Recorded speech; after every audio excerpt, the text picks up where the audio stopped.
pagi, selamat sejahtera untuk kita semua. Perkenalkan, kami Arwanto dengan bidang keilmuan saya teknis pertanian ke arah hama dan penyakit atau entomologi. Kebetulan kami ditugasi mengampu mata kuliah agroekosistem berkelanjutan, merupakan mata kuliah wajib yang harus diikuti oleh mahasiswa. Kami berasal dari prodi atau jurusan penyuluhan pertanian berkelanjutan, diploma 3, diploma 4 atau sarjana pertanian terapan.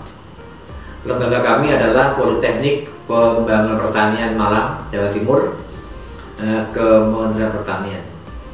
Mata kuliah ini diberikan pada semester 2 dengan bobot SKS 3, 1 teori dan 2 praktek, yang dilaksanakan dalam 16 kali pertemuan per semester, termasuk UTS pada minggu ke-8 atau UAS pada minggu ke-16. Kami dalam mengampu mata kuliah ini menggunakan teknik pembelajaran delivery, interaction, dan assessment, jadi EI. Kemudian sebelum masuk ke proses pembelajaran, kami ingin menyampaikan terkait dengan deskripsi mata kuliah agroekosistem berkelanjutan, yang punya tujuan adalah mengembangkan kompetensi mahasiswa dalam memahami konsep agroekosistem, komponen biotik dan abiotik, serta konsep diversitas. Selain daripada itu adalah mengembangkan budidaya pertanian yang berwawasan ekologi dengan strategi yang sejalan dengan pertanian berkelanjutan. Kemudian penilaian dilakukan berdasarkan kompetensi yang dijabarkan dalam partisipasi aktif, penguasaan konsep, dan portofolio tugas. Berikutnya yang ingin coba usahakan terkait dengan capaian pembelajaran lulusan yang berbasis dengan OBE. Di sini mata kuliah ini ada 2 CPL. Yang pertama, mahasiswa mampu mengaplikasikan teknik budidaya tanaman pangan dan hortikultura berdasarkan prinsip-prinsip GAP atau Good Agricultural Practices dan teknologi ramah lingkungan untuk menghasilkan produk pertanian yang aman, sehat, dan halal.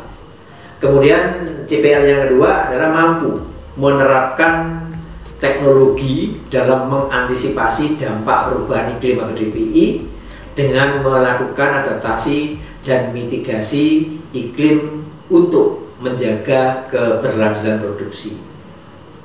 Kemudian berikutnya terkait dengan capaian pembelajaran mata kuliah yang berkorelasi dengan CPL. Yang pertama adalah mahasiswa mampu menjelaskan konsep agroekosistem dan biodiversitas. Kemudian yang kedua, mahasiswa mampu menerapkan strategi pertanian berwawasan ekologi berkelanjutan. Kemudian berikutnya terkait dengan sub capaian pembelajaran mata kuliah atau sub CPMK yang berkorelasi dengan CPMK. Untuk sub CPMK yang 1.1, yang pertama adalah mahasiswa mampu mengidentifikasi ruang lingkup komponen agroekosistem. Kemudian yang kedua, mahasiswa mampu mengidentifikasi perbedaan agroekosistem tanaman musim dan tanaman tahunan. Yang ketiga, mahasiswa mampu memahami peran komponen biotik dan abiotik dalam agroekosistem. Yang keempat, mahasiswa mampu memahami konsep biodiversitas. Kemudian sub CPMK yang 2.1, mahasiswa mampu mendefinisikan faktor-faktor pendukung biodiversitas dalam agroekosistem. Kemudian 2.2, mahasiswa mampu mendefinisikan faktor-faktor pengurang biodiversitas dalam agroekosistem. Kemudian 2.3, mahasiswa mampu menjelaskan konsep layanan ekosistem sebagai syarat agroekosistem berkelanjutan. Kemudian yang berikutnya 2.4, Mahasiswa mampu menyusun desain agroekosistem yang mendukung tersedianya layanan ekosistem. Yang terakhir 2.5, mahasiswa mampu menguasai secara kognitif simpulan isi mata kuliah secara berkelanjutan. Selanjutnya terkait dengan peta pembelajaran mata kuliah atau kontrak belajar. Seperti di sub CPMK dimulai dari mahasiswa mampu menerapkan peran komponen biotik dan abiotik, sampai terakhir mampu menerapkan atau mendesain konsep agroekosistem berkelanjutan. Kemudian dari rencana pembelajaran matrik yang sudah kita susun seperti yang tadi disampaikan di awal, bahwa mata kuliah ini akan dilakukan dalam 16 kali pertemuan, termasuk UTS dan UAS yang akan dilaksanakan pada minggu ke-8 dan minggu ke-16. Untuk pertemuan kali ini merupakan pertemuan awal, sehingga CPMK yang harus dicapai adalah terkait dengan mahasiswa mampu mengidentifikasi ruang lingkup komponen agroekosistem. Kemudian dari aspek pembobotan atau asesmen, mata kuliah ini karena ada teori dan praktek, maka pembobotannya untuk teori itu tugas 30%, kemudian UTS 30%, dan UAS 40%. Kemudian untuk praktek pelaksanaan 40%, unjuk kerja 30%, hasil 30%. Kemudian sumber literatur atau bahan ajar yang kami gunakan berupa jurnal, buku yang terkait dengan agroekosistem, misalnya punya artikel terkait ecological role of biodiversity in agroecosystem, kemudian Landis terkait desain agriculture landscape. Kemudian yang berikutnya terkait dengan Maguran, yaitu mengukur biologi diversitas, dan Purwanti terkait pengelolaan biodiversitas. Kemudian yang terakhir akan kami sampaikan cuplikan mengajar mata kuliah agroekosistem yang memberikan gambaran bahwa pola atau teknik mengajar dengan delivery dan interaksi dan assessment akan terlihat di situ. Demikian yang bisa saya sampaikan untuk proses belajar mengajar di mata kuliah agroekosistem berkelanjutan. Kurang lebihnya mohon maaf. Saya akhiri, wassalamualaikum warahmatullahi wabarakatuh. Oke, baik, kita mulai kuliah pagi hari ini. Bismillahirrahmanirrahim. Assalamualaikum warahmatullahi wabarakatuh. Waalaikumsalam warahmatullahi wabarakatuh. Sebelum pelajaran kita mulai, silakan ketua kelas untuk memimpin doa agar kuliah kita bermanfaat ilmunya. Silakan. Siapa yang doa? Ya, silakan, Ton. Sebelum memulai kuliah pada hari ini, mari kita berdoa masing-masing. Doa disilakan. Doa disilakan. Oke, baik. Ada dua absen, yang satu lewat LMS, yang satu lewat manual yang biasa, gitu ya. Karena itu menjadi instrumen untuk proses belajar mengajar. Kemudian kuliah pada pagi hari ini saya berdiri aja biar enak. Jadi membahas topik tentang agroekosistem berkelanjutan, mata kuliahnya agroekosistem berkelanjutan. Pertemuan yang pertama ini kita membahas ruang lingkup komponen agroekosistem. Nah, sebelum lebih lanjut, apa sih agroekosistem? Ada tahu? Ya, teman-teman. Di pertanyaan itu sendiri, Pak, entah itu nanti meliputi tanaman ataupun yang mungkin hewan-hewan yang berkaitan. Oke, jadi agroekosistem sistem ekologi. Ekologi lingkungan. Sistem ya sistem di lingkungan. Oke, jadi biar lebih mantap, jadi yang dimaksud dengan agroekosistem adalah sistem ekologi yang diciptakan dan dikelola oleh manusia untuk produksi pertanian. Nah, tentu melibatkan interaksi antara komponen biotik atau yang hidup dan komponen abiotik yang tidak hidup dalam satu lahan pertanian yang dengan tujuan untuk menghasilkan produk pangan, serat, dan produk lainnya. Jadi itu ya, di agroekosistem seperti itu. Sehingga terjadi interaksi antara komponen biotik dan abiotik. Karena kalau hal itu nggak terjadi interaksi, bukan di agroekosistem. Oke, jadi berikutnya ini nanti peta pembelajaran kita mulai awal yang merah itu sebelah sana sampai terakhir nanti di sini. Jadi kalian nanti akan mampu menerapkan konsep bagaimana agroekosistem berkelanjutan. Dalam minggu ini, nah ini, jadi kita CPL-nya ya. Jadi capaian pembelajaran mata kuliah kita adalah bahwa kalian mampu mengidentifikasi ruang lingkup komponen agroekosistem. Komponen agroekosistem itu ada abiotik, ada biotik. Yang abiotik itu mulai apa ini? Apa ini? Air. Ini apa ini? Matahari. Ini apa? Tanah. Kemudian yang biotik ini ada tanaman, ada pohon hewan, terus manusia. Ini yang ada di sekitar kita, yang sering kita tahu, sering kita lihat dengan mata kepala kita. Yang lain selain tanaman, hewan, dan manusia itu apakah ada, Pak? Oke, jadi komponen biotik selain tanaman, selain hewan, kemudian cacing itu biotik, gitu. Iya kan? Iya. Cacing. Ada yang tahu cacing? Tahu. Waduh, nggak tahu. Oke, jadi nanti kita bisa lihat di belakang. Jadi komponen biotik lain itu apa saja? Nanti bisa kita kita lihat lebih lanjut. Ya, bukan manusia kan? Ini apa ini? Maksudnya komponen apa? Ini? Biotik matahari. Terus kemudian ini? Ini? Ini? Bahan organik?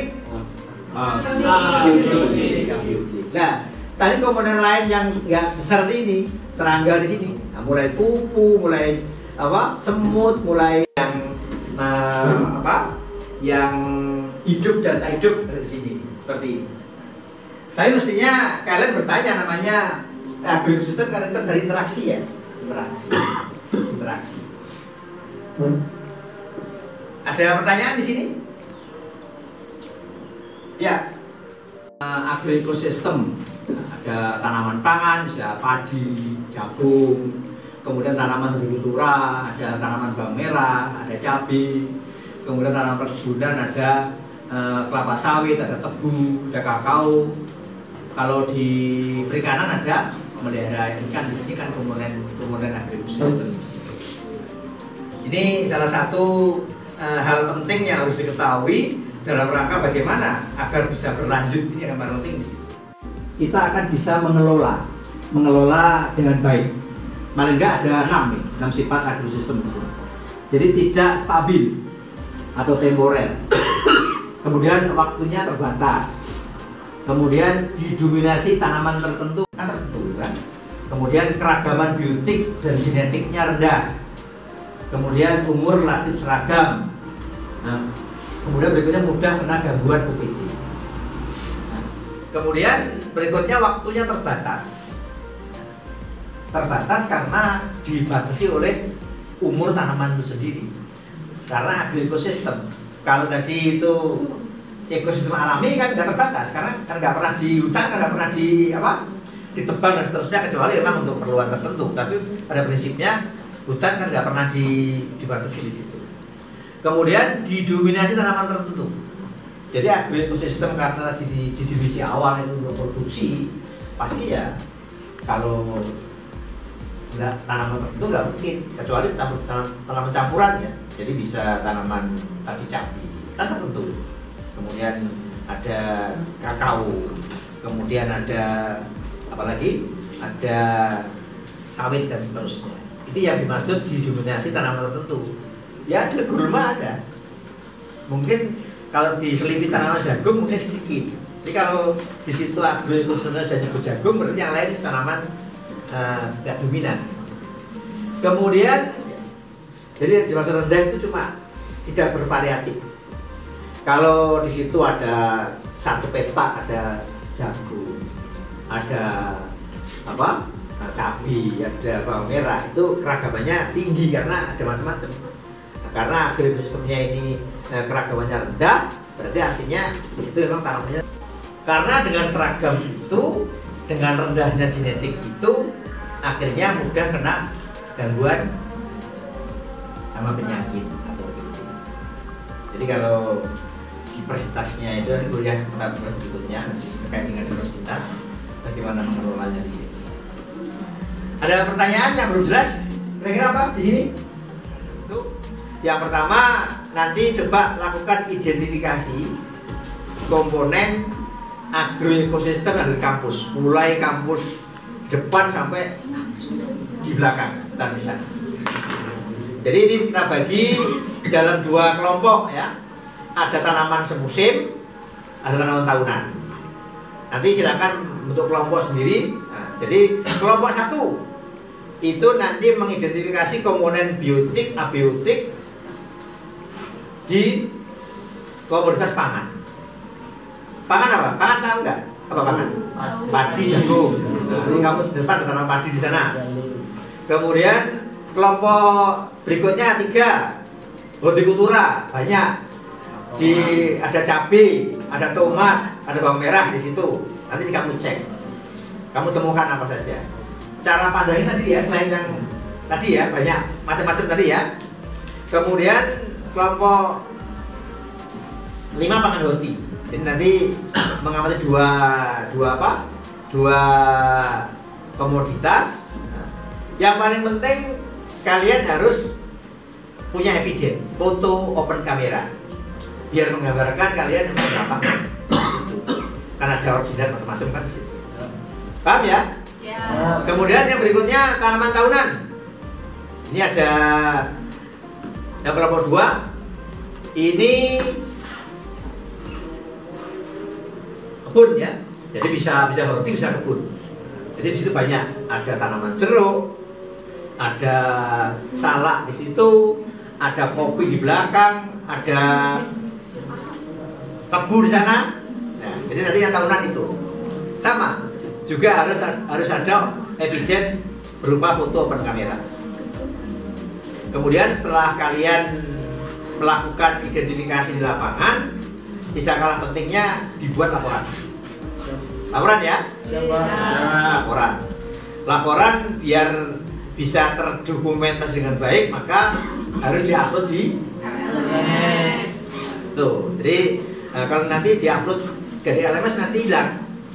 Nanti situ akan kita lihat bagaimana kalian akan melakukan kegiatan identifikasi lapangan itu, mulai dari bawah sampai di atas. Tinggal bagi diri aja, mana yang tahunan, mana yang tanaman semusim. Mungkin itu untuk pertemuan siang hari ini.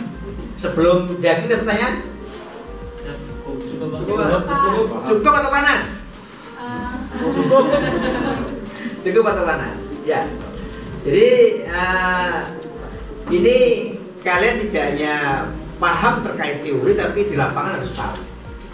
Kalau nanti cerita tanah kayak apa, nanti untuk keragaman genetik berikutnya kita bahas untuk pertemuan terkait dengan biodiversitas. Saya kira itu yang bisa saya sampaikan pertemuan kuliah pada hari ini, dan kita akhiri. Assalamualaikum warahmatullahi wabarakatuh. Waalaikumsalam warahmatullahi wabarakatuh. Terima kasih Pak.